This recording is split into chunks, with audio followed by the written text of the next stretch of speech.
In this video, Jesse Kotton goes through some very in-depth thoughts when it comes to building a Shizu Tierlemans this format. I don't know if you have an opinion on this. Sure. But So we got Baron, Elf, Dark, Sprind, yes. Zeus, Beatrice, Wallow, Baguska Dweller, Garura, Stapelia, Muddragon, Cloudheart, Rokalos, and Kitkalos. I'm a big fan of Wallow, so Yes, I'm happy me to see too. it in here. It's insane. Zeus is good. I really wish I could fit this card in my deck. Mm-hmm. So I am playing Morgitos, so I think if you're playing Morgitos, you have to play Asa. Oh, right. So you're not, so I think that's fine that it's not in here. Mm-hmm. Another reason I also think I have to play Asa is I'm an access code talker. And the reason I have access code is primarily if you play the mirror match and you do start milling up other players' decks, whether it's a necessity or it's your game plan, and they make Muddragon, it is kind of hard for you to clear it. You need to either save a counter trap like a Baron for it on their turn, which is not great, or to talent it, but that's not a card you can always guarantee. Right. So the best plan of action, if you have none of the above, is then to go access code talker to clean up the field. So that's why I have that in my deck instead of Zeus, and then also instead of the Beatrice because it goes in line with another attribute and ways to build up into that access code talker play. Right. But I think Zeus is very good. It's a card I really wish I could fit in there. Another thing that's very strong with Zeus that Walter Jewell did, and I hadn't thought of. He played it last week. With Gigantic Sprite? Gigantic with Downer, yeah, Yes, which yes. I liked a lot. He actually did it against me and caught me off guard. Very, very strong play because the two material Zeus, while it actually isn't the biggest of deals in the mirror match, it's just free. So why wouldn't you take it? And it's pretty easy to set up. I guess it's not free because it does consume those extra deck spots. And they're pretty big extra deck spots. They are. It's very tight. They are. I'm not playing it, but it's something I did heavily consider. And I wouldn't objectively say it's wrong because I think it has a lot of value to it. Right. Do you feel that if you're on only one Yugioh or zero Yugioh, as some people are playing, that means you can't play Asa as reliably? Does that then also mean you can't play Access? I don't think you can play Asa. I just think it won't come up as often. I think it very much will go in with what are you trying to set up. Like how are you trying to play out your turns? A lot of people are going to not be milling with their own Agito's or Kelbecks because they don't want to give your opponent the opportunity. Myself, however, when I feel that like I can either stop their plays or I'm not threatened by what they mill, I'm comfortable to do so even if it gives them one or two more cards because it advances my game state. There's a couple things for me like giving me Asa targets, Dark targets, Wallow targets, and letting me see more cards in my own deck. And when I'm doing that, Asa is going to be live more often, so that's why I want it. It also means there's summoning Muddragon on my own turn a lot more often. So it's a lot more important for me to have that answer to it because it's something that's going to be happening against me more frequently than it would be you if that's not something you're planning on doing. And you probably aren't because you only have the one Yugioh. So there's the first reasoning of why you don't need Asa with the one Yugioh is you can't summon it as often. And the second reason, also because you only have one Yugioh, is you're not going to be coming up in one situation you need access code talker as often as I will. I see. All right, that makes a lot of sense. Holy shit, I'm learning a lot. This is free coaching shit. I'm ripping you off here. It's all good. These cherries, I don't know. I want them to be droplets. I'm just afraid of Dweller. Like, Dweller in this mirror is just so insane. If Dweller is the only fear, would you have this be a cherries saying Dweller? But it isn't the only fear, and that's the thing. Okay. While Dweller can be a blowout, if you use your entire hand to prevent the Dweller and they end on like Lulu Solic with the Graveyard Shuffler, that's not a guaranteed win for you by any means. Right. And people always say, oh, now I can start milling off my guys and trigger. Like, okay, but if you're going to be milling off Yugioh and Kelbeck, they get fusions too. Yeah. And they do that, the Dragon thing and the Stapelia and Kaleidoheart, and they actually do have these interrupts still, so it's not a home free yet, and you can't get into complex game states. I'd rather try and kind of stifle the resources altogether with the Bistrels, and the Bistrels are good because as you can kind of see in the match I had versus Hani in the finals, like when the Dweller resolves, if you can stifle the rest instead, and it's not saying that's something you always do, but you kind of look to see what you can stop and stop it, and then if I can't stop the resources instead, then the Dweller I can try out last, and I almost got there. It required him to draw the right card and required me to draw dead for like 2 turns in a row. Yeah. So you played through like 4 Dwellers or something like that? Like, yeah, and while drawing 2 Medora, 2 Keldo, which wasn't good. Yeah, that's so if my hand was a little better or if his top deck was like a talent instead of Magnamut, I win that game. Like the game is not a 0% for me, and there wasn't a great hand. So the approach isn't always to just prevent Dweller from happening. And Cherries doesn't have that flexibility to it. That's the biggest thing. And then Dweller, while the best card, isn't the entirety of it. The also other bigger issue, I mean, not a bigger issue, but a small issue with Cherries is when you play against things you aren't able to predict. So you play against somebody who is playing the Thunder Dragon deck. Yeah. And their board is just different. That's your fault. It's not actually. It's okay. Robin Backhoffner and David Erpin inspired me to play it. So okay, damn. Okay. I can't take credit. I added tier cards to their deck, but they just play it without them. Yeah. But either way, like you play against decks like that, and they are combo decks. So those are decks you'd like to have these hand trap spots for. Right. But this card's non-functional because you don't have the tools to actually stop it. Right? What if you get a Scythe deck? You'd much rather have a Bestial to then stop the Scythe. Against Pendulum, if they're doing the play where they go Dweller Entis, if you cherries them, can they still do something else? It depends on their extra deck, but if they're prepared, probably. It's weird. That may cost you a round, and that one round may be everything. Yes. Not a solid enough reason on its own to not play Reaper, but I think the fact that it has those weaknesses while also not being flawless in the matchups that it's designed for makes me believe it's just kind of not up to par with other options. Droplets is better? I'm trying to accomplish the interaction of both players' turns as much as possible, so I'm really focusing on hand traps. Yeah. You can go for board breakers approach. You just want to make sure you have the proper amount of cards to put in, and then your main deck is designed to do it. So cards like Talents, Change of Heart, Poly, even Econ was something I considered. Ooh, They're very good. Econ. Okay. Econ's a card I liked because you can put cards on the field pretty easily. It plays around Sullick. It can be used defensively if you get into a grind game. The steel cards are very strong when they're going for Will Kalos. Yeah. And so Super Poly because you can obviously make Mud Dragon, but stealing their Will Kalos turns off their Sullick a decent amount of time, and then you can attack over the Dweller, and then the Will Kalos now stops their Bestials or any of their summons because you can negate it. That, in theory, is pretty strong. The issue with board breakers is always if your opponent does something that's unexpected, you can get punished. So if you're going, they sink away the Will Kalos for a Baron and then remake the Will Kalos later in the turn. Those board breakers are a lot worse. Droplets, the one that's probably the least committed to board breakers because you can use it more in a grind game and it can pair a little better with hand traps. But I'm still just not in love with it because you don't really get great value discarding it. What are you discarding that's so good? It's really only Medora and Keldo. Even discarding a Kelbeck as first action, maybe Bozeman 5, isn't really what I want to do in my first action. Because now if I don't hit a shuffle guy and then they hit Tears, I feel like I didn't accomplish that much. Because if I hit a Lucaris off it, they just remake it. And then I just discarded a card for no reason.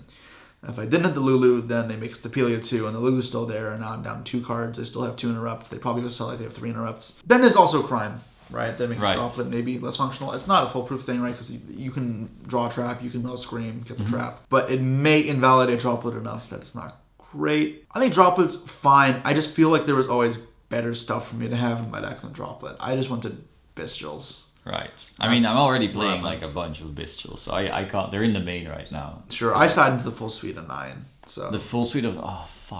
The post side, yeah. Yeah. So I would have to add the one, even the Magnum would, even though they can steal it, you would put in the last one and then. I move the third Magnum in the main. I just felt they dark it, but that card was so good in other spots that it was worth it. Especially if people aren't playing the way I'm playing, where they mill and eat your opponent's deck. At first, it's a lot less likely for you to just mill the Magnum up because that's true. They're not opening your deck up. I find it so hard how you're not bricking on Herald and 3 Yugioh and all the Bestials and Sometimes you'll pass, but that's not a death sentence, right? Because those cards are designed to play during your opponent's turn, right? So it's you're not playing on your turn, you're playing on their turn, and sometimes that's just enough. Right. Especially if they get confident and think this guy passed, it's over. It's not. And if they don't play careful, they will just get punched really hard. Okay, interesting. So the only thing we can agree on is that there has to be a scatter shot in here. Because it's a good extender, right? So so if I play 3 orange light, I draw exactly 1 and I draw 0 of my others. You have a 5% chance of breaking on it. So 1 in 20 games. 1 in 20 games. And you have to decide if that's a risk worth taking. But you have to compound it as well with the amount of times you'll brick on Agido and Bestials. So it's a 5% increase on top of other bricking you may already be doing, right? Yeah, and that's only from the defensive aspect. If we're looking at going first hands, it is worse, right? So if it's hand size 5, it's a 6.4% chance. It's a little more. But you also need to wonder, drawing this, even with 1, is not necessarily a playable hand, right? Or you would say passing here is playable because I have like 2 interruptions. Depends on the rest of your hand, but I think that's a good start to the hand, right? Like if that's all I have, yes, but it's not Orange Light's fault. The rest of my hand's unplayable. Okay, that makes sense. Would you still play 2 Diviners? I don't like that card that much. Okay. How are you I making don't play Baron? any. Then? Oh, it's Orange Light. Just to get it back with Elf and then this plus fuse Stapella? sync away the Rukalos. Okay. Or Stapella. I like Rukalos because it plays around Nib, and then I just make it later. That's very ballsy though. It happens a lot for me, and I think Baron is so strong that you just have to play it. Yeah, I agree. I'm not entering a tournament without a Baron. Like, I'm afraid of mine, I'm afraid of Evenly, I'm afraid of, like, this random... I just think in grind games as well, the pop every turn, the 3k body, it brings back a dude and a negate is just premium. Yeah. Next, we had a conversation about Cyber-Stein working as an instant fusion inside Tearlaments. So the thing with Stein as well is, like, it's good. The downside of the dark thing exists. Like, they can Dark Charmer it. But it's also just another card in your deck, right? And you want it to make the deck consistent in draws and in mills, and it doesn't help with mills. So it's weird. It's an instant It's fusion a that good your draw. opponent could grab. I mean, that's the thing. Instant fusion's a bad mill too, but You could argue, though, that it's a decent mill because you can get it back with Elf and then still make something with it, or is that not good enough? yeah, the thing is, like, this. How are you getting into alpha consistently? It's not a terrible mill. It's not a great mill. Better than instant fusion to mill. Worse than instant fusion to draw, but relatively comparable in each way. Like, it's relative when you draw it, and it's relatively bad when you mill it. It also costs 5k life, so it could randomly kill you.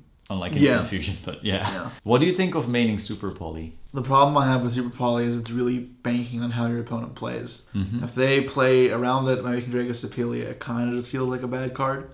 If they don't, and they end up with Callous Dweller, it's pretty solid. I don't love putting my fate into the hands of their plays that much. I know that's kind of counterintuitive with making them misplay. And this one feels a lot less controlled because I can't influence it anyway. If anything, I actually influence myself negatively because if they start milling cards or I mill cards, they see Super Poly, they're more inclined to play around it. That might be a reason to, like, combo Nib and Super Poly together because Nib punishes what Super Poly does not punish. That's true. And that could be a way to go your side deck instead, right? You have Polys and Nibs. So they mill one or the other, they see the other, and then they try and do the play that beats it. So they go Stapelia to beat Poly, and they get nibbed for their life. Or they go for Rukalos and you can poly them. Now you could still just draw the card that loses to it and get the inverse where you just get only the bad cards in the bad spots. But that might be a way of mitigating that they see what I'm playing. Would you side out Herald going second? Almost never going second. I don't ever decide going first because then I have the one less card for it to be live, and it's also worse going first. Going first, my deck doesn't have Diviners, it has the Morgitos. It's a little different, and my way of playing is also a little different. So you can't fully translate my strategy to yours, which is important. Right. To note. But I'm siding out, I think, 1 orange right now. Partially because my side plan involves me siding in 4 cards, and I needed 1 more card to side out. But also because it keeps 2 in the deck, which is pretty likely for me to mill after going through half my deck. Or I can still make a Baron if they try and go for the board breaker strategy. That's something I'm comfortable with. And 2 in my deck is still pretty good odds of drawing it if I need to with another fairy and it'll still be live. And drawing 2 orange lights isn't as good as drawing it with another fairy, especially going first, because, like, the main purpose isn't to be defensive, it's to try to force my plays through, so I'd much rather be able to send something with an actual effect. This is a hard deck to it is. It's very layered, and I definitely don't understand everything at this point still. That's part of what makes it so interesting, is there's so much going on at once. Like, at this point, I almost want to just say, fuck it, it's 44 now, but that...